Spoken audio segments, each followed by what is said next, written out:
নমস্কার বন্ধুরা, আরও একটা নতুন রেসিপির ভিডিওতে আপনাদের সবাইকে স্বাগত। আজকে বানাচ্ছি মাছের ডিমের কোপ্তা কারি।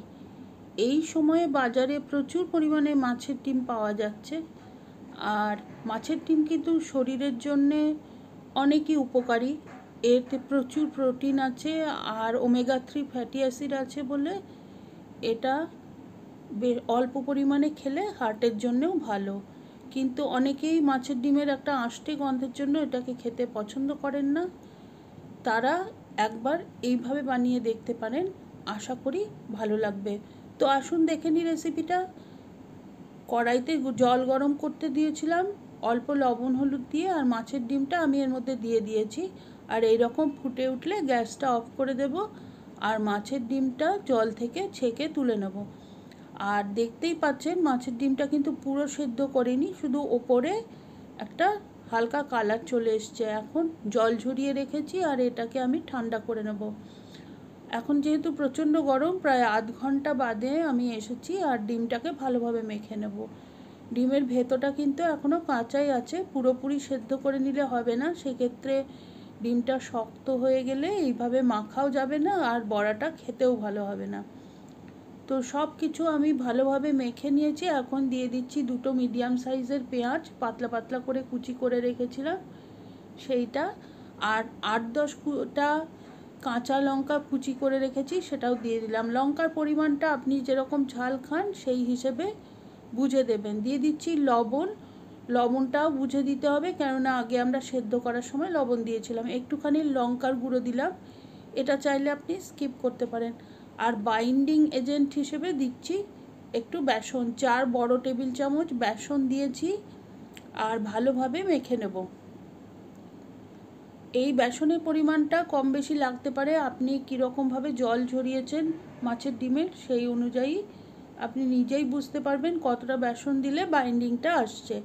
দিয়ে দিচ্ছি একটা মিডিয়াম সাইজের আলু সেদ্ধ করে জল ঝরিয়ে রেখেছিলাম সেটা। এতে করে বেসনের পরিমাণটা একটু কম হলেও এই আলুটা সুন্দর বাইন্ডিং দেবে। সব কিছু ভালোভাবে মিশিয়ে নিয়েছি, আর একদম সুন্দরভাবে মাখা হয়ে গেলে আমি এখন কোপ্তাগুলো তৈরি করে নেব। আমি মিডিয়াম সাইজের গোল গোল বলের মতো তৈরি করছি।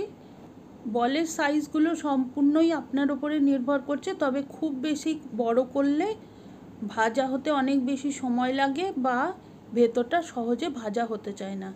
এখন বসিয়ে দিয়েছি গ্যাসে কড়াই, আর দিয়ে দিচ্ছি খানিকটা সাদা তেল। এর বদলে আপনারা সর্ষের তেলেও কোপ্তাগুলো ভাজতে পারেন।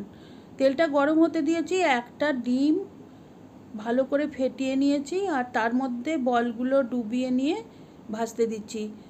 শুধু শুধু বলগুলো ভাজলে হয়তো অনেক সময় মাছের ডিমগুলো ফেটে ফেটে বেরিয়ে যায়, বড়ার শেপগুলো খারাপ হয়ে যেতে পারে। সেই জন্যে একটা মুরগির ডিম ফেটিয়ে নিয়ে তার মধ্যে বলগুলো ডুবিয়ে ভাজলে বড়ার শেপগুলো সুন্দর থাকে। যতগুলো সম্ভব বড়া দিয়ে দেবো, আর তলাটা একটু ব্রাউন কালার ধরলে উল্টে দেব। আর আঁচ থাকবে মিডিয়াম টু লোতে, একটু ধৈর্য ধরে ভাজতে হবে, কেননা আঁচ খুব বাড়িয়ে দিলে উপরটা পুড়ে যাবে কিন্তু ভেতরটা কাঁচা থেকে যাবে, বড়াগুলো খেতে ভালো লাগবে না। এখন দেখুন সুন্দর ব্রাউন কালার চলে এসেছে, আর যেহেতু ডিম দেওয়া হয়েছে সেই জন্য একটুখানি তেলে ফেনা হয়েছে। এইভাবে ভেজে বড়াগুলো উঠিয়ে নেব। এই বড়া গরম গরমও ভাতের সাথে খেতে খুব ভালো লাগে। এইভাবে সমস্ত বড়া ভেজে নিয়েছি। এখন কড়াইতে সামান্য একটু সর্ষের তেল দিয়েছি, তাতে দিলাম 3টে শুকনো লঙ্কা, 2টো তেজপাতা, আর হাফ চা চামচ গোটা জিরে। ফোড়নের সুন্দর গন্ধ বেরিয়ে গেলে 2টো পেঁয়াজ বেটে রেখেছিলাম সেটা দিয়ে দিলাম। এখন ভেজে নিচ্ছি।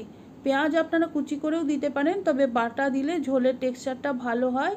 2 চা চামচ আদা রসুন কাঁচা লঙ্কা বাটা দিয়ে দিয়েছি, এটাকেও আমি ভালোভাবে ভেজে নেব। আর তেল কিন্তু আমি কম দিয়েছি, যেহেতু বড়া ভাজাতে বেশ অনেকটা তেল লেগেছে, সেই জন্য আমি এখানে তেলটা একটু কম করেই ব্যবহার করতে চাইছি। দিয়ে দিচ্ছি একটা মিডিয়াম সাইজ টমেটো, এটাও আপনারা কুচি করে দিতে পারেন, কিন্তু আমি পেস্ট করে দিয়েছি ওই একই কারণে ঝোলের টেক্সচারটা ভালো হবে। এখন ভেজে নেব ততক্ষণ পর্যন্ত যতক্ষণ না টমেটোর কাঁচা গন্ধটা চলে যায়। দিয়ে দিচ্ছি 1 চা চামচ কাশ্মীরি লঙ্কার গুঁড়ো, হাফ চা চামচ ঝাল লঙ্কার গুঁড়ো, হাফ চা চামচ হলুদ গুঁড়ো, আন্দাজ মতো লবণ আর হাফ চা চামচ মতো চিনি। চিনিটা দিতে হবে কেননা টমেটো দিয়েছি, ওই টক স্বাদের ব্যালেন্সের জন্য চিনিটা দরকার। সব কিছু ভালোভাবে মিশিয়ে নিচ্ছি, ভেজে নেব। আর দিয়ে দিচ্ছি 1 চা চামচ ধনে গুঁড়ো। মশলা ভালো করে ভাজবো, আর যেহেতু তেল কম আছে ভাজতে গিয়ে যদি তলায় লেগে যেতে পারে, সেই জন্যে অল্প অল্প করে জল দিয়ে ভাজবো। আর আপনারা যদি এখানে তেল ব্যবহার করেন তাহলে জলটা দেওয়ার দরকার নেই। মশলা ভালোভাবে কষানো হয়ে গেলে দিয়ে দেব গরম জল। ঈষৎ উষ্ণ গরম জল দিচ্ছি, তাতে করে ঝোলের টেস্টটা ভালো হয়।